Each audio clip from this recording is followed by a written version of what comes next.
பிரபல நாஸ்ட்ராடமஸ் பாபா வாங்கா ஏலியன்கள் வருகை குறித்து கணித்து சொல்லியிருக்கிறார். அதிசயம் என்னவென்றால், பாபா வாங்கா சொன்னது போல பூமியை நோக்கி விண்கல் ஒன்று அதிவேகமாக நெருங்கி வருகிறது.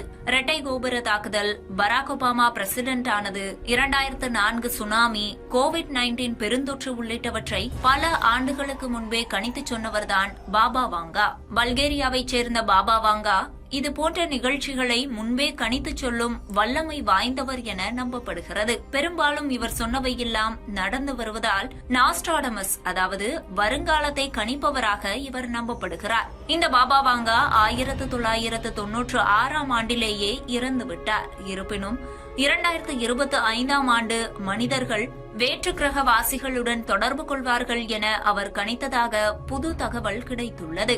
ஆச்சரியம் என்னவென்றால், அவர் கணித்ததைப் போலவே அண்மையில் பூமியை நோக்கி விண்கல் ஒன்று பயணப்பட்டு வந்து கொண்டிருக்கிறது.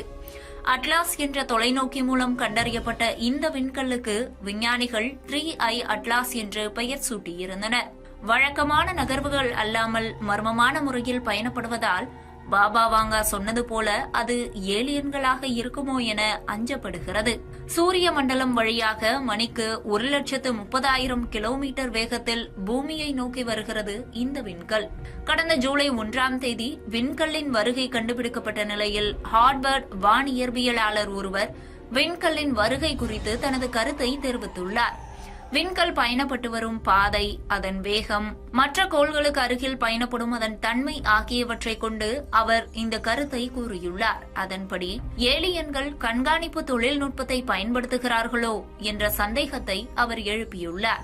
அவிலோப் என்ற அந்த வானியற்பியலாளர் கூற்றுப்படி 3i அட்லாஸ் விண்கல் வரும் நவம்பரில் சூரியனுக்கு மிக அருகில் நெருங்கும். பூமியிலிருந்து அந்த விண்கல்லை நாம் கண்காணிப்பதற்காக வைத்துள்ள வரம்பு கோட்டிலிருந்து தற்காலிகமாக அந்த விண்கல் மறைந்துவிடும். தொலைநோக்கியால் தான் கண்காணிக்கப்படுவதை தவிர்ப்பதற்காக ஏலியன்கள் இப்படி திட்டமிட்டு செய்யலாம். வேற்று கிரக சாதனங்களை பூமி அல்லது பிற கோள்களை நோக்கி அனுப்புவதற்கு இது ஒரு வாய்ப்பாக அமையலாம் என்றும் அவர் கூறியுள்ளார். ஆனால் லோப்பின் கருத்தை மறுக்கும் பலர் இது ஒரு வால்மீனாக இருக்கலாம். அதன் வேகத்தை வைத்து பார்த்தால் விண்கல்லை வழிமறிப்பது ஆகாத காரியம் என்று தெரிவிக்கின்றனர். பாபா வாங்காவின் எச்சரிக்கையை வைத்து பல ஊகங்கள் கிளம்ப தொடங்கியுள்ள நிலையில் அந்த விண்கல்லை நோக்கியே விஞ்ஞானிகளின் கவனம் திரும்பியுள்ளது. ஒருவேளை நவம்பரில் நாம் புது விருந்தாளிகளை பூமிக்கு வரவேற்க தயாராக இருக்க வேண்டுமோ?